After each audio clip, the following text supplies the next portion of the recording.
ஆமா, ஆமா. உனக்கும் நிறைய பேச வேண்டியிருக்கும் அவகிட்ட. ம். மல்லிகை என்னம்மா மணக்குது? மூக்கை தலையில வச்சு உரசி பார்த்தா தான் மணம் தெரியுமாக்கும். போங்கோ, போய் தீபா கிட்ட போங்க. அவ ரொம்ப மனம் வாடியிருக்கா. திவ்யா தண்ணீர் குடிக்காமலே திரும்பினாள். மனத்திற்குள் அவள் சிரித்துக் கொண்டாள். இந்த வயதிலும் ஒருவர் மேல் ஒருவருக்கு இருக்கும் அன்பை பாராட்டத்தான் வேண்டும். மேஜை மேல் எல்லாத்தையும் வைத்துவிட்டு, நீயும் சாப்பிட உட்காரு என்று மனைவியை வற்புறுத்தினான் தியாகராஜன். வேண்டாங்க, எல்லோருக்கும் பரிமாற வேண்டாமா? நான் அப்புறமா சாப்பிட்றேன் என்றாள் வசுந்தரா. பைத்தியமே, தனக்கு தேவையானதை தானே எடுத்து சாப்பிடணும். எல்லோரும் ஒண்ணா உட்காந்து சாப்பிடணுங்கிறதுக்காக தானே இந்த டைனிங் டேபிள். பேசாம உட்காரு. பசிக்கல உனக்கு என்று அதட்டினான் அவன். மற்றவர்களும் வற்புறுத்தவே வசுந்தரா அவர்களுடன் உணவருந்த அமர்ந்தாள். சாப்பிட்ட பின்னர் குலாப் ஜாமுனை எடுத்த தீபா, ஏம்மா இவ்வளவுதானா? இது எப்படி போதும் என்று அழுத்தாள். மீனாட்சிய 3 பாக்கெட் வாங்கிட்டு வர சொன்னேன். செய்யும்போது தான் பார்த்தேன் அவள் 2 பாக்கெட்டு வாங்கிட்டு வந்திருப்பதை. மீனாட்சியும் போய் விட்டு இருந்தாளா? சரி, உள்ளதை வச்சு சுடலாம்னு சமாளிச்சிடலாம். வயிறு முட்டை சாப்பிட்டாச்சு. குலாப் ஜாமுன் சாப்பிட வயிற்றிலே இடம் ஏது என்றாள் இந்துமதி. தியாகராஜன் ஒன்றும் பேசாமல் கிண்ணத்தில் 3 குலாப் ஜாமுன்களை எடுத்து கொண்டான். ஆனால் ஒன்றை சாப்பிட்டதுமே மீதியை வைத்துவிட்டு எழுந்தான். ஏங்க எழுந்துட்டீங்க? நிறைய இருக்கு. நீங்க இன்னும் சாப்பிடுங்க என்றாள் வசுந்தரா. வயிறு ரொம்பிடுத்து, நீ சாப்பிடு. இந்துமதி இதழோரம் சிரித்து கொண்டாள். ஏம்மா சிரிக்கிற என்று திவ்யா கேட்டாள். ஒண்ணுமில்ல, உங்க மாமாவின் வயிறு நிரம்பலடி. இதே பொண்டாட்டி மேல உள்ள அன்பு. எங்க தன் பொண்டாட்டி சாப்பிட மிச்சம் இல்லாம போயிடுமோன்னு உனக்கு தெரியாம. திவ்யா, உன் மாமி தீபாவை உண்டாயிருக்கும்போது அவ பிள்ளைத்தாச்சின்னு கூட பார்க்காம அம்மா அவளுக்கு கொஞ்சம் தான் சோறு கொடுப்பான். அண்ணன் சொல்லி பார்த்தான், வாதாடி பார்த்தான். பலன் இல்லைன்னு தெரிஞ்சதும் ஒரு யுக்தி செய்தான். தன் தட்டுல நிறைய சாதம் கேட்டு வாங்கிக்கிட்டு பாதியை சாப்பிட்டதும் எழும்பிடுவான். மீதிய வசுந்தரா தானே சாப்பிடணும். மாமா சண்டையே போட மாட்டாரா? அம்மாவோடு நிறைய சண்டை போட்டிருக்கான் தன் பொண்டாட்டிக்காக. வீட்டில் சண்டை சச்சரவு வேண்டாம்னு மாமி தான் தடுத்தாள். பல சமயம் எனக்கு ஒரே குழப்பமா இருக்கும். என் அண்ணன் பாக்கியசாலியா, என் தோழி அதான் உன் மாமி பாக்கியசாலியான்னு. நான் தான் பாக்கியசாலி, இப்படி ஒரு பெற்றோர்களை கிடைச்சதுக்கு. வீட்டில் சந்தோஷமான சூழ்நிலை இருப்பதால நானும் சந்தோஷமா இருக்கேன். வாழ்க்கைனா அன்பு, புரிந்து கொள்ளுதல், விட்டு பிடிப்பதுன்னு எல்லாம் தெரிஞ்சுக்கிட்டேன் என்றாள் தீபா பெருமிதத்துடன். திவ்யா சொன்னால், ஒத்துக்கிறேன். என் அம்மா வெறும் அம்மாவாக மட்டும் இல்லாமல் ஒரு தந்தையாகவும் இருந்து எங்களை வளர்த்தாலே. பொறுமையும் பணிவையும் அவகிட்டேருந்து தான் கற்றுக்கிட்டேன் என்று. ஆனால் இனிமையான இல்லறத்தை பார்க்க தவறிட்டியேம்மா. அதனால தானே திருமண வாழ்வில் உனக்கு ஆர்வம் இல்லாம இருக்கிறது என்று வருத்தத்துடன் நினைத்து கொண்டாள் இந்துமதி. இல்லற வாழ்வின் ஒரு புது பக்கத்தை முதன்முறையாக இப்பொழுதுதான் பார்க்கிறாள் திவ்யா. பொதுவாக இந்திய குடும்பங்கள் கரிசனமும் கவனமும் திருமணமான புதிதில்தான் இருக்கும். நாட்கள் செல்ல செல்ல திருமண உறவின் புதுமை மங்கி மறைந்து போய் வெறும் உறவு மட்டும் நிலைத்து வருகின்றது.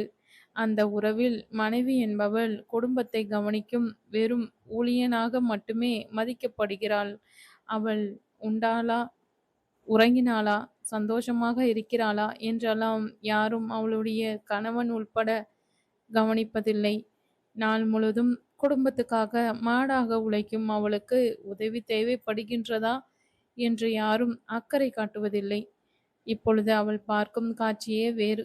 திருமணமாகி இத்தனை வருடங்கள் கழித்த பின்னரும் மாமாவும் மாமியும் ஒருவர் மேல் ஒருவர் காட்டும் அன்பும் கரிசனமும் அவளை சிந்திக்க தூண்டியது. தான் கண்டதும் கேள்விப்பட்டதும் மட்டுமே வாழ்க்கை அல்ல. வாழ்க்கையில் பல பக்கங்கள் இருக்கின்றன, பல முகங்கள் இருக்கின்றன என்பதை அவள் இப்பொழுது உணர்ந்தாள். தீபாவுக்கு சென்னை பட்டணத்தை பற்றி அறிந்து கொள்ளும் ஆர்வம் இருந்தது. மெட்ராஸ் எப்படி இருக்கும்? பெரிய ரோடுகளும் பெரிய பெரிய கட்டிடங்களும் நிறைய இருக்குமாமே அங்கே. நம்ம தலைநகரமாச்சே. மந்திரிகள் யாரையாவது பார்த்திருக்கியா? ஃபிலிம் ஸ்டார்களை பார்த்திருக்கியா என்று கேள்வி மேல் கேள்வியாக கேட்டு திவ்யாவை துளைத்து எடுத்து விட்டாள். திவ்யா சிரித்தாள். ஃபிலிம் ஸ்டாரும் மந்திரிகளும் ரோட்லேயே நடந்துட்டா இருப்பாங்க. அவங்க பங்களாவில் இருப்பாங்க, கார்லேயே போவாங்க. கடற்கரையில் சங்கு பொறுக்கிற மாதிரி அவங்கள கண்டியான்னு கேட்குறியே. இவர்கள் இப்படி பேசிக்கொண்டு இருக்கையில் தியாகராஜன் அலுவலகம் செல்ல தயாராகி வந்தான். வசுந்தரா, நேத்து உன்கிட்ட ஒரு ஃபைலை தந்தேனே, எடுத்துட்டு வா என்றான். இதோ கொண்டு வரேன் என்று சொல்லி சென்ற வசுந்தரா உடனே திரும்பி வந்தாள். ஃபைலை காணோம்ங்க. உங்ககிட்ட திருப்பி தந்தேனா? இல்லையே. நல்லா தேடிப்பாரு. முக்கியமான ஃபைல். கல்கத்தாவிலிருந்து ஒரு பார்ட்டி வருது, முக்கியமான மீட்டிங் இருக்கு என்ற தியாகராஜனின் மனைவியோடு சேர்ந்து தானும் தேடி பார்த்தான். வசுந்தரா கோப்பை வைத்ததாக சொன்ன அலமாரியிலிருந்து எல்லா சாமான்களையும் வெளியே எடுத்து உதறி பார்த்தனர். கோப்பு கிடைக்கவில்லை. இருவருமே பதட்டம் அடைந்தனர். இங்கே தானே வச்சேன், நல்லா யோசிச்சு பாரு. இங்கே தானே போயிட்டு வச்சேன், எப்படி காணோம்? தியாகராஜன் முகத்தில் கவலை தெரிந்தது.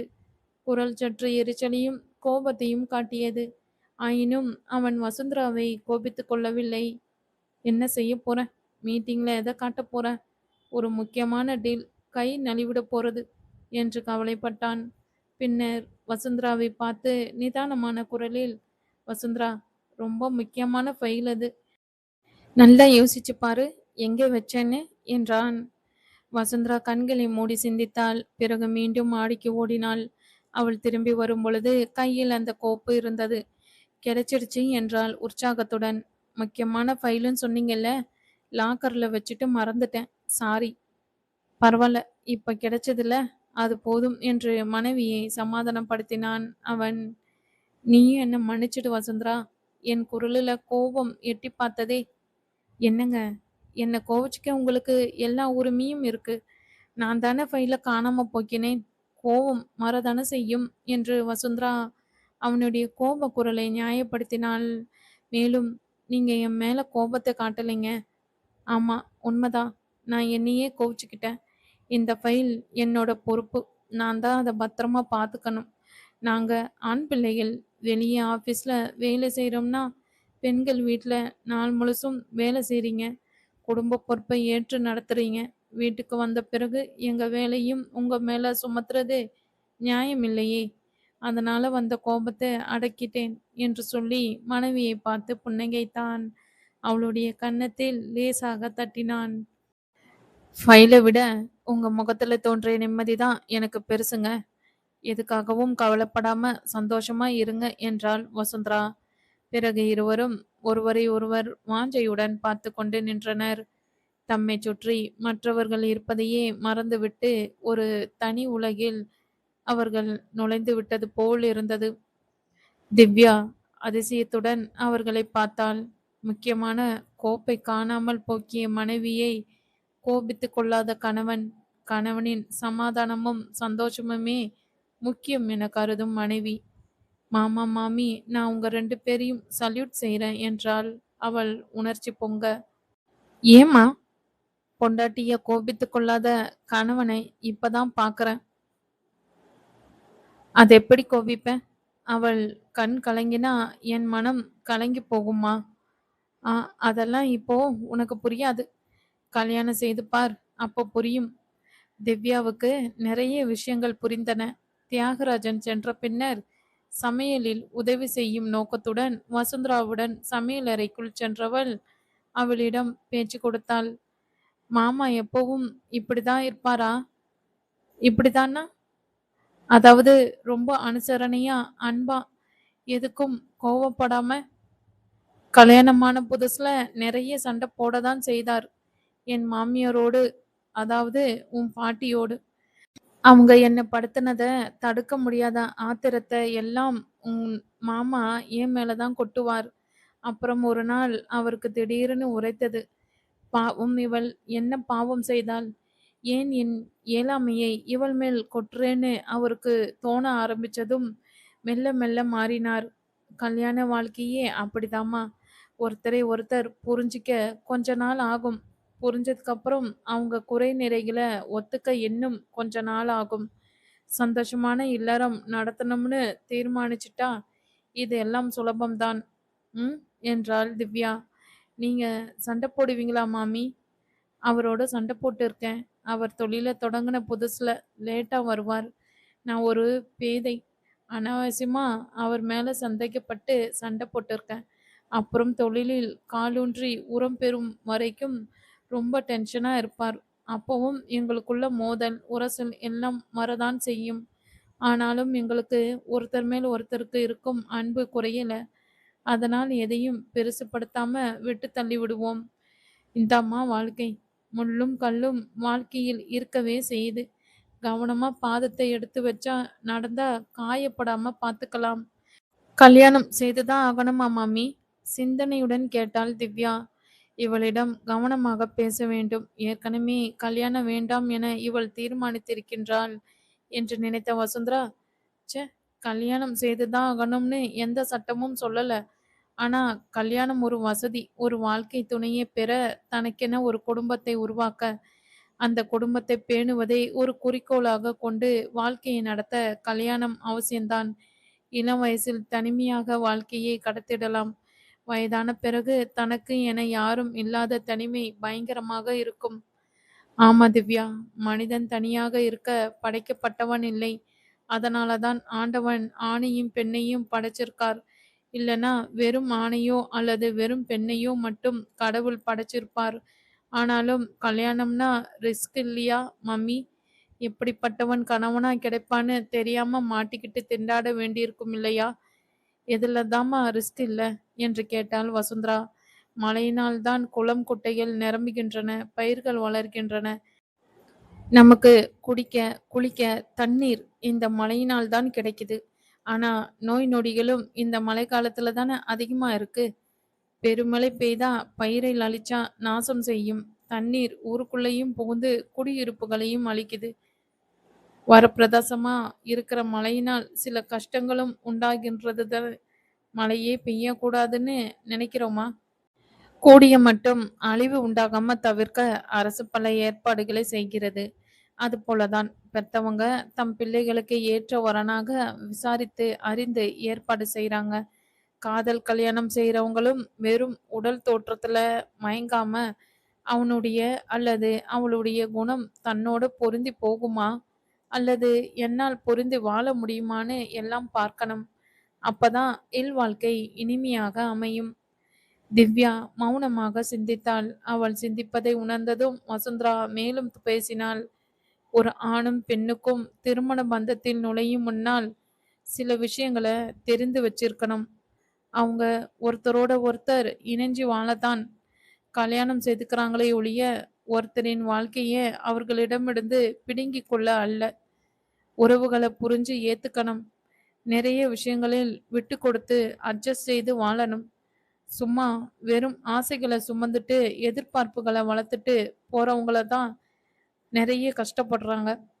திருமணங்கிறது ஒரு வாழ்க்கை ஒப்பந்தம்.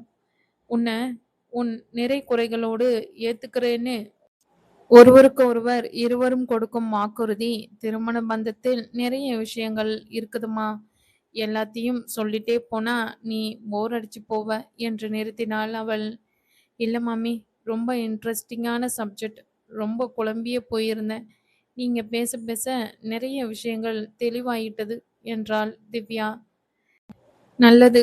என்றாலும் வேறு விஷயம் பத்தி இனி பேசுவோம்.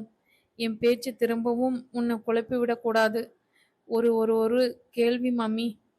நீங்களும் மாமாவும் ரொம்பவும் அந்யுன்யமா சந்தோஷமா இருக்கிறத பார்க்குறேன்.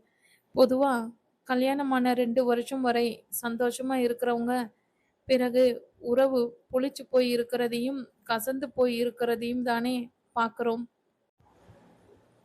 ஆசைக்குதாம்மா அற்ப ஆயுசு. அன்பு வளர்ந்துக்கிட்டே போகும். அதை அணைத்து விடாம புருஷன் பொஞ்சாதி இருவரும் பாதுகாக்கணும். தம் செயல்களாலே பேச்சாலே அன்பை புதுப்பிச்சுட்டே இருக்கணும்.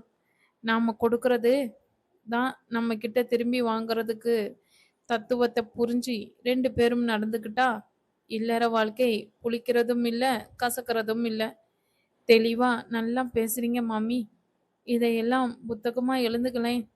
ஆ, அதெல்லாம் என்னால முடியாத காரியம். படிக்கவும் பேசவும் மட்டும்தான் எனக்கு தெரியும். உனக்கு புரிஞ்சிடுதுல்ல, அது போதும். திவ்யா சென்ற பின்னர் அங்கே வந்த இந்துமதி, நான் வந்து பார்த்தப்போ 2 பேரும் பேசிக்கிட்டு இருந்தீங்க. திரும்பி போயிட்டேன். கல்யாணம் செய்ய வேண்டியதன் அவசியத்தை வற்புறுத்தி தானே பேசினேன். இல்ல இந்து, திருமண வாழ்க்கையை பத்தி எனக்கு தெரிஞ்ச உண்மைகளை சொன்னேன். உண்மையை தெரிஞ்சு அதை புரிஞ்சு ஏத்துக்கிறது தான் சரி. இல்லறத்துல கல்லும் முள்ளும் உண்டு, கசப்புகளும் வலிகளும் கூட உண்டு என்பதையெல்லாம் தெரிஞ்சு வச்சு அந்த வாழ்க்கையில் அடியெடுத்து வைக்கும் பொழுதுதான் வெறும் எமோஷனலா இல்லாம பிராக்டிக்கலா வாழ்க்கையை நடத்த முடிகிறது. சாத்தியமில்லாத எதிர்பார்ப்புகளை சுமந்துட்டு போய் ஏமாந்து விடக்கூடாது. சாயங்காலம் ஊரை சுற்றி பார்க்க கிளம்பினார்கள் அவர்கள். வசுந்தரா திவ்யாவுக்கும் சாகருக்கும் ஒவ்வொரு இடங்களாக சுட்டிக்காட்டி விளக்கி கொண்டிருந்தாள். இதோ இந்த மணல் குன்று இருக்குல்ல, அது மேல ஒரு குல்மெகார் மகரம் இருக்கு. அது பூத்து குலுங்கும் போது ஆஹா, சொர்க்கமே பூமிக்கு வந்துட்டாப்புல இருக்கும் என்று சொல்லி கொண்டிருந்தாள் அவள். இந்துமதி நினைத்தாள், நான் கண்ட கனவுகளில் இந்த குல்முகார் மரம்தான் நடுநயமாக இருக்கும். ராஜகுமாரன் குதிரை மீதேறி வந்து என்னை அழைத்து செல்வான். ம், கனவை நிஜமென நம்பி ஏமாந்துட்டேன். இந்த இடத்தில் அதோ அந்த மரத்துல குழந்தைகள் உட்கார்ந்து ஆட ஒரு ஊஞ்சல் இருக்கும். நானும் உன் அம்மாவும் தடிமாடு மாதிரி வளர்ந்து நின்ன பருவத்தில் அதில் ஒரு நாள் உட்கார்ந்து ஆடினோம். ஹிந்து, உனக்கு நினைவு இருக்கா? ஊஞ்சல் அருந்து விழுந்து. ஆம், நினைவிருக்கிறது. ஊஞ்சல் என்று விழ நான் சேகரின் கரங்களில் போய் விழுந்தேன். என் கனவு ராஜகுமாரன் எனக்கு கிடைத்து விட்டதாய் மகிழ்ந்தேன். அவன் ஒரு பணப்பிசாசு என்பது தெரியாமல் என் வாழ்க்கையே அன்று அற்று போய்விட்டது. உங்க அம்மாவுக்கு சும்மா நடக்க தெரியாது. துள்ளி துள்ளி நடப்பா. உற்சாகத்தில் உற்று அவள் அவள் கலகலவன சிரிக்கும்போது நான் தான் அதட்டுவேன். இதோ இதுதான் நாங்க முற்றுகையிடும் லைப்ரரி. இங்க இருந்து தான் புத்தகங்களை வாங்கிட்டு போய் விழுந்து விழுந்து படிப்போம். ஏண்டி இந்து, உள்ள போய் பார்ப்போமா என்று முகம் சுளித்தாள் இந்துமதி. வெறும் காதல் கதைகளை படித்துதானே என் கற்பனை இறகு முளைத்து தேவதை உலகில் பறந்தது. இறகுகள் வெட்டப்பட்டு கீழே விழுந்த பொழுது எத்தனை துடித்தேன். இதுல பார்க்க என்ன இருக்கு? ஆத்துக்கு போவோம். அவர்கள் ஆறு இருக்கும் இடத்துக்கு வந்து சேர்ந்தார்கள். கால் கரண்டை அளவை ஓடும் நீரில் கால்களை நினைத்து மகிழ்ந்தாள் திவ்யா. கைகளால் நீரை வாரி இறைத்தாள் தீபா மீது. பதிலுக்கு தீபாவும் நீரை அள்ளி திவ்யாவின் மேல் வீச 2 பேரும் உற்சாகத்துடன் விளையாடினர். கார்த்திக்கும் சாகருக்கும் ஆற்றுக்குள்ளே ஓடி பிடித்து விளையாடினர். இந்த குரங்குகள் மன்ற அட்டகாசத்தை பாரு என்ற வசுந்தரா தீபா பழைய நிலைக்கு திரும்பி கலகலப்பாக இருப்பதை கவனித்தாள். மனதில் நிம்மதி பிறந்தது. கடவுளே, இவள் இப்படியே சந்தோஷமாக இருக்கட்டும் என மானசீகமாக வேண்டிக் கொண்டாள். அவர்கள் வீட்டுக்கு திரும்பியதும் ரொம்ப டயர்டா இருக்கு வசு, கொஞ்சம் படுத்துக்கிறேன் என்றாள் இந்துமதி. அவளுடைய உடலை விட மனம்தான் அதிக களை படைத்திருப்பதாக முகம் சொல்லிற்று. பழைய நினைவுகளை கிளறி விட்டு விட்டேனோ? இனிமையான சம்பவங்களை நினைவுபடுத்தி அவளை உற்சாகப்படுத்துவதாக நினைத்து பழைய கசப்புகளை ஞாபகப்படுத்தி விட்டேனா என்ற வருத்தத்துடன் நினைத்தாள் வசுந்தரா. உன் அறைக்கு போவோமா? என் அறை? ஆமா, உன் அறைதான். அதை அப்படியே உனக்காக வைத்திருக்கோம். நீ எப்படியும் வருவேன்னு எங்களுக்கு நம்பிக்கை இருந்தது என்று சொன்னவள் ஹிந்துமதியின் அறைக்கு அவளை அழைத்துச் சென்றாள். நீ வேணும்னா இங்கேயே படுத்து ஓய்வெடு என்று சொன்ன வசுந்தரா தயக்கத்துடன் நின்றாள். உன்கிட்ட கொஞ்சம் பேசணும் இந்து. சொல்லு வசு. வசுந்தராவும் இந்துமதியும் கட்டிலில் பக்கத்தில் பக்கமாக அமர்ந்து கொண்டனர். வசுந்தரா இந்துமதியின் கரத்தை தன் கரத்தில் எடுத்து வைத்து கொண்டாள். இதமாக மிருதுவான குரலில் பேசத் தொடங்கினாள். இங்க பார் ஹிந்து, வாழ்க்கையில் நீ நிறைய கஷ்டப்பட்டிருக்க, நிறைய வேதனை அனுபவிச்சிருக்க. அதுக்கு காரணம் யாராக எதுவாக இருந்தங்கன்றது இப்போ முக்கியம் இல்லை.